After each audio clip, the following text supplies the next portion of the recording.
मैं बहुत बार बताता हूँ, आपको विश्वास नहीं होगा।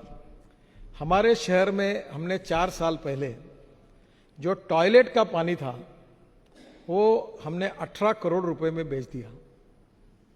अब आप उम्मीद कर सकते हैं कि टॉयलेट का पानी बेचा जा सकता है। 18 करोड़ महाराष्ट्र सरकार खरीदती है, रिसाइकलिंग करके वो कोराडी और खापरखेड़ा के पावर प्रोजेक्ट के लिए यूज कर रहे हैं। और अभी 10 दिन पहले हमने एग्रीमेंट नया किया और पानी दे रहे, और हमको साल के म्यूनिसिपल कारपोरेशन कितने मिलेंगे पता है आपको? 78 करोड़। केवल टॉयलेट का पानी बेचकर हमको 78 करोड़ मिल रहे हैं। तो मैं कहता हूं कि no one is waste, you can convert waste into wealth.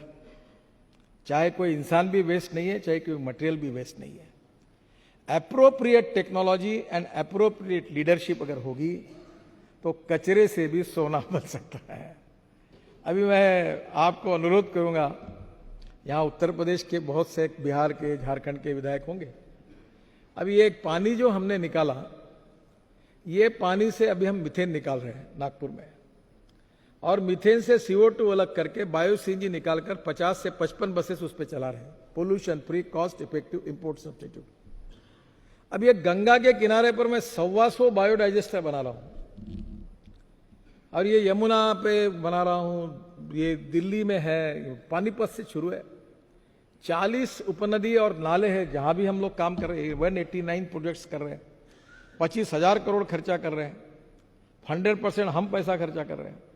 अब मेरी योजना ये है कि जिसके लिए मैं आपसे अनुरोध करता हूं कि गंगा के किनारे पर जो विधायक वो सामने आए, वो जो बायोडाइजेस्टर से पानी शुद्ध होगा, तो मैं पावर मंत्री जी के पास गया।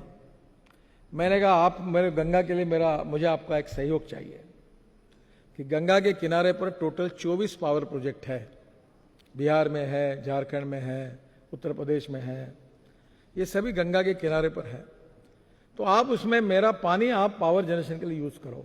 गंगा का सीवेज वाटर मैं अच्छा करके आपको देता हूं। ये पाइपलाइन से पहुंचा तो 1 आध पैसा शायद बिजली महंगी होगी, पर शायद सस्ता भी हो सकता है।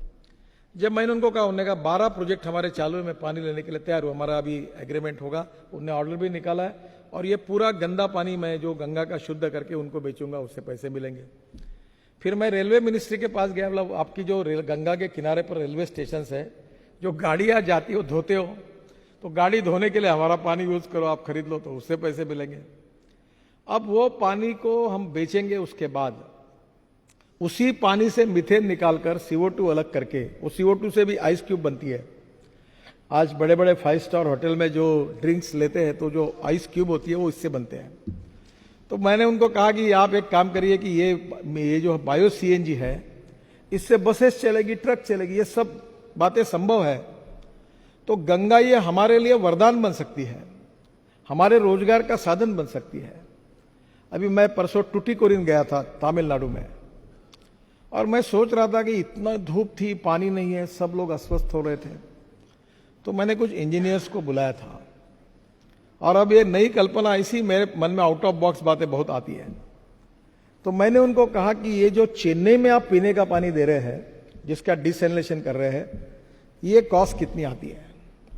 तो उन्होंने कहा सर अब टेक्नोलॉजी बहुत सस्ती हो गई है। बहुत खिंचातानी करके उन्होंने मुझे कहा कि 5 पैसे पर लीटर अच्छा शुद्ध स्वच्छ जल मिल सकता है। अब मैंने कहा इसको समुद्र में हम अगर सोलर एनर्जी पर अगर ये सिस्टम चलाएंगे तो बोले और पैसे कम हो सकते हैं। अब मैं स्टडी कर रहा हूं कि डैम बनाकर बरसात का पानी रोककर वो पानी पीने के लिए देने के बजाय और खेती के लिए देने के बजाय, जो 7,500 किलोमीटर का समुद्र किनारा है, वहां सोलर से पानी तैयार करना, पानी डिसैलिनेशन करना, और वो पानी पीने के लिए और खेती के लिए अगर यूज किया जाए तो क्या वो पानी अपने को पुरा सकता है क्या? अभी उसका रिसर्च शुरू किया है। अगर ये किया तो बंगाल से लेकर, उड़ीसा से लेकर, तमिलनाडु से लेकर, हम कर्नाटक के पार्ट में अनेक जगह पर पीने के पानी का समुद्र में डिसैलिनेशन करके कर सकते हैं।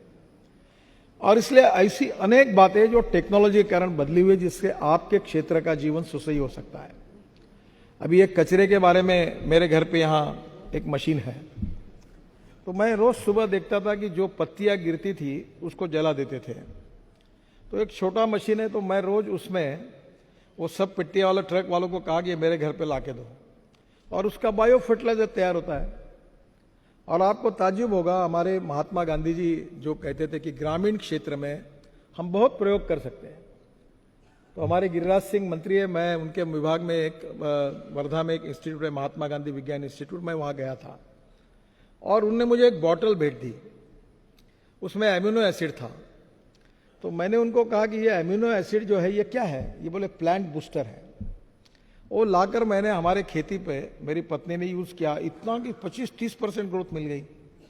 तो मुझे लगा किसान आत्महत्या कर रहे, उनका फायदा होगा, ये तो बहुत सस्ता सोल्यूशन है। तो मुझे लगा इसमें राजनीति भी होगी कि नागपुर में जो हेयर कटिंग सलून और ब्यूटी पार्लर वाले हैं उनके 50 रुपए किलो में अगर बाल खरीदी करूंगा तो उनको भी जरा अच्छा लगेगा कि वो फेंक देते थे। तो मुझे लगा कि नागपुर में मुझे 500-600 टन बाल मिल जाएगी, क्योंकि मुझे कल्पना ही नहीं थी कि बाल इतने हेयर कटिंग सलून है, इतने ब्यूटी पार्लर है। सबको मैंने इकट्ठा किया और मैंने कहा मैं 50 रुपए किलो से बाल खरीदी करूंगा, आप मुझे बाल दो। 1 महीने के बाद बाल मिले तो 50 किलो ही निकले। तब मेरे ध्यान में आया कि बाल इतने हल्के होते हैं कि इतने नहीं मिलते। अब आपको ताज्जुब होगा, मैं 5 ट्रक बाल तिरुपति से खरीदता हूं और वो पूरा एमिनो एसिड बनता है। फिर एक राज्यसभा में एक एमपी है अभी, डॉक्टर विकास महात्मा, उनको पद्मश्री मिली है, वो जो भेड़ बकरी का उस कम्युनिटी से है। तो मैंने कहा डॉक्टर तू फालतू काम मत कर, तुम ये भेड़ बकरी के बाल काटने का काम शुरू कर। तो उन्होंने चालू किया, तो उन्होंने अभी मुझे 3 टन बाल ला के दिए बकरियों के काट के। तो गांव के लड़के उतने होशियार है कि उन्होंने कुत्ते के बाल, बैलों के बाल, भैंसों के बाल काटना शुरू किया, उससे भी एमिनो एसिड बनता है। आपको ताज्जुब होगा, 900 रुपए की बोतल हमने 300 रुपए में दी। धंधा नहीं करना था। अब इतना मार्केट में पॉपुलर हुआ कि पिछले मार्च में हमको 3.5 करोड़ रुपए प्रॉफिट हुआ। अब वो एमिनो एसिड जो था उसके माइक्रोन्यूट्रिएंट्स बना रहे, उसके लेबोरेटरी तैयार की, और वो करते करते हमारे यहाँ ऐसे आप जैसे तरुण लोग काम करते थे। तो उन्होंने कहा कि ये जो बायो फर्टिलाइजर हम तैयार करें प्रेस मड से, प्रेस मड और स्पेंट वॉश जो शुगर मिल में आता है, इसमें एमिनो एसिड डालो, इसकी एनपीके वैल्यू बढ़ेगी। तो उन्होंने एमिनो एसिड बना के वो खाद अच्छा तैयार किया। तो किसी को तो भी ध्यान में है कि दुबई के सरकार को ये खाद चाहिए, तो उसने भी 1 किलो बैग को ठप्पा मार के सर्टिफिकेट देके बेच दिया, पता भी नहीं किसी को। दुबई के सरकार का लेटर आया कि आपका खाद अप्रूव हुआ। बाद में पता लगा कि सबसे अच्छा वही खाद था और 180 करोड़ रुपए का ऑर्डर मिला। और अभी बाल कम पड़ रहे हैं, अभी वो पूरा एक्सपोर्ट हो रहा है।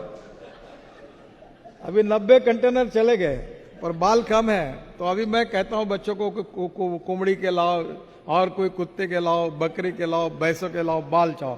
तो वो तिरुपति से पूरे बाल लेके उसका नहीं। दिस इज, मैं जो आपको बता रहा हूं कि आपके पास अगर टेक्नोलॉजी है, आपके पास दिमाग है, आपके पास विजन है, आपके पास आउट ऑफ बॉक्स विचार करने की ताकत है, तो पैसे वगैरह की कोई जरूरत नहीं है, कोई जरूरत नहीं। आप यू कैन मेक मिरेकल्स।